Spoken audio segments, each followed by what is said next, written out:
This is a teardown of a hilarious survey. Hey, I am Hannah, Customer Insights Researcher. I blanked out there for a sec. And this is survey teardown number 13. We're on 13 of the 50 surveys project, 50 survey teardowns in 50 days.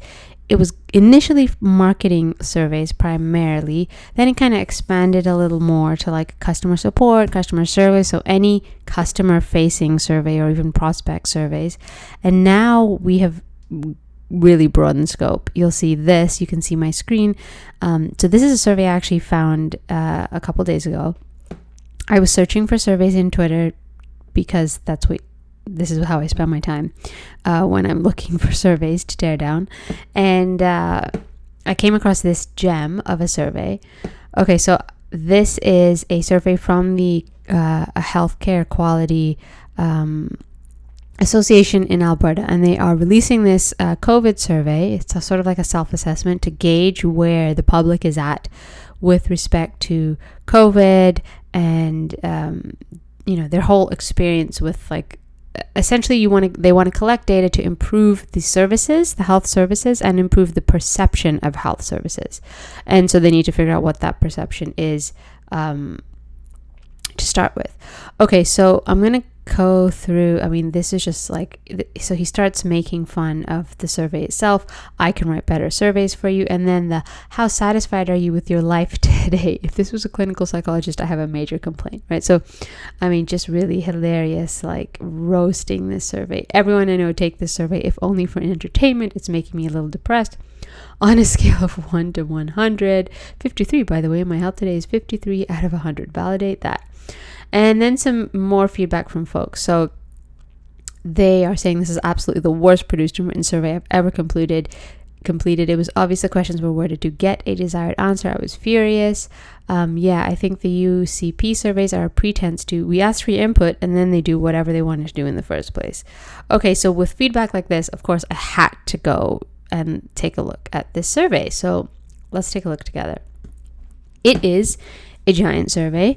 So I'm not going to go through the whole thing just to spare both of us, but I'm going to call out a few things. And really, unfortunately, what I want to do here is call out what not to do. Collecting input is one thing, but if you're collecting biased input, you're just, this is confirmation bias here. You want to actually use a survey for good, to actually inquire and be curious and discover and find out, not to prove an existing point. And that's kind of what this survey is doing. So let's take a look at a couple questions here. I'm going to skip through some of them and really hone in on ones that I want to chat through. So this is kind of a clunky question. If you get COVID-19, do you think you are at extra risk of having severe complications? This is a very poorly worded question, right? You don't need to answer this question and think about if you would get COVID-19. You just need to answer whether or not you are at risk. Do you have the risk factors is the question. And then they get to the clarity of it in the answers, right? Yes, I have diabetes or heart disease or whatever the case may be. But the question is not about whether or not you get COVID or not. It is, and you don't even have to think if you are at risk. You either have the risk factors or you don't. So just really, being mindful of how you're phrasing the questions. Are you adding extra words for formality that are just making it extremely clunky? All right, I'm going to keep scrolling through. I'll put a link here in the description of the YouTube if you feel so inclined to have a peek at this. Okay, to what extent? And now let's take a look at this question. Okay, wearing of non-medical masks and face coverings is promoted as a way to help prevent the spread of COVID at times when it's difficult to remain physically distant from others. Based on everything you've seen and heard, do you think people are wearing masks more often than they need to, not often enough, or about the right amount? This is a mouthful of a question, right? And now I have to base it on everything you've seen and heard. That is a giant unnecessary statement. I would cut that first sentence altogether. It's just irrelevant. You don't need it. And it's information that's sort of biasing the response. So if I say that people aren't wearing masks enough, am I quote unquote reporting on people. And if I say people are wearing masks more often than they need to, am I complaining and I'm not supportive of the fact that that first sentence says wearing a face mask is helpful? So now this is like a slight bias into the way I'm answering the question. Then this phrase of like, based on everything you've seen and heard, which, I mean, what? How do you even capture all of that? Just jump straight to the question.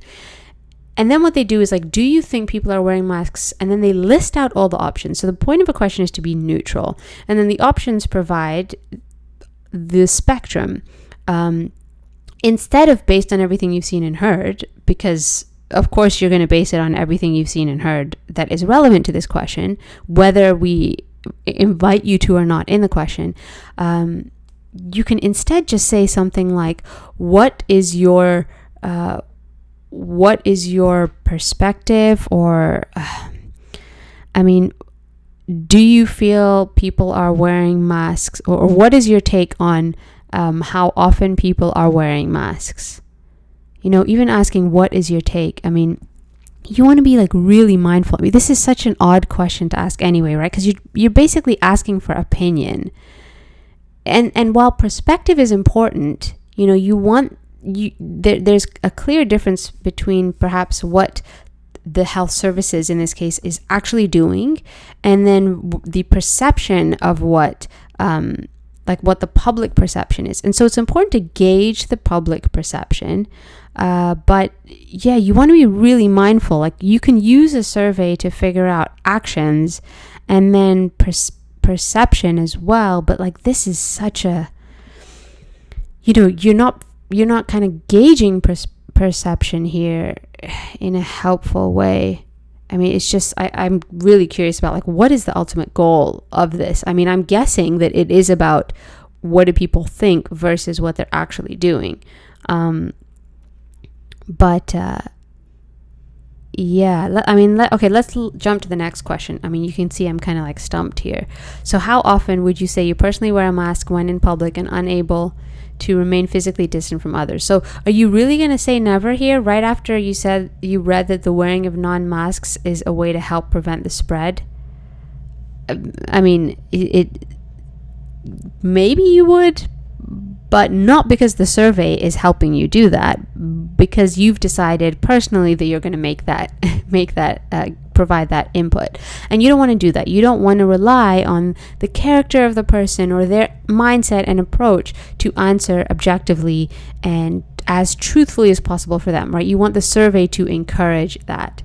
Okay, let's hop on to the next page. I'm just going to pick out a couple more here that I wanted to show you. How social. Okay, so they're asking a lot about like, that's kind of a funny one here. What have been your sources? Is it okay not to click the ones that is sort of reflected in here? Okay, we can all play a part in slowing the spread of COVID by keeping a physical distance of 6 feet, etc. At this time, when visiting with people who do not live with us is discouraged, have you been able to stay socially connected with your family and friends as much as you did before? Would you say more than before? If it just after reading that, like, this is discouraged behavior, this is just not very supportive of objective, unbiased data. So either it's like a slight coercion and they're collecting for the sake of collecting and saying, hey, we asked all of these things, but like the extent to which they're sort of strong-arming and in a really not gentle, but like a very subtle way. There is this implication of like, here's the right and here's the wrong, and which side are you on, right? That is not a survey. The Alberta Health Services website, are you, yes, they mention that the responses are anonymous, but still, like, what would you, now you have to rate this. And given that the survey itself has so far been pretty pretty biased. Okay, and then this is the infamous question that he talked about. So I don't get a like 0 to 100, and maybe that comes later, but this is a question that I captured on Twitter yesterday. How satisfied people are feeling during the pandemic helps us improve services for all Albertans. How exactly? Like, how satisfied people are feeling about services, how does that help you improve services? Isn't it how dissatisfied people are feeling and why is going to help you improve services? But okay, fine. Using any number now in general, unrelated to health services, please rate your life and satisfaction with your life. I mean, what a hilarious question. Okay, I'm going to pick on one more, because I'm kind of having fun, like ranting and raving about this. Okay, so let's look at this guy. It's been challenging to find the right balance between protecting patients, residents, and staff and addressing the need to visit and care for loved ones isolated in a health facility. To what extent do you think the visitation restrictions for people in healthcare facilities strike a good balance? I mean, this precursor, right? This whole phrasing right here, this whole section is like, hey, this thing is really hard for us to do. We're trying our best, but it's been a challenge. Do you think that our restrictions are fair? Like, there's a slight kind of guilt trip, and it can feel really subtle, right? It can feel like, I'm not affected by that. But again, that has to do with you as an individual, and it's not because of the survey. The survey's job is to play to be impartial, to be unbiased, to collect facts, or at least the truth as the individual sees it, and not contribute to any sort of swaying in their decision. And this survey is all about that, right? This survey is all about opinions and swaying and like just really not, I mean, this isn't really data, right? This is like an opinion piece that you're collecting. I think I'm going to stop here, because otherwise I will just have a field day and keep going. But I will link to this if you feel so inclined. Just a list from here of like what not to do. Be really mindful. Clear language, crisp language, and direct to the point of being impartial and unbiased. You have to risk being proven wrong with your data in order to get accurate data that you can actually move the needle with. Nothing here seems like it will point to constructive improvements. And it doesn't even seem like they're making the connections that if I get an answer to this, that's going to drive a need to change awareness about that. It just doesn't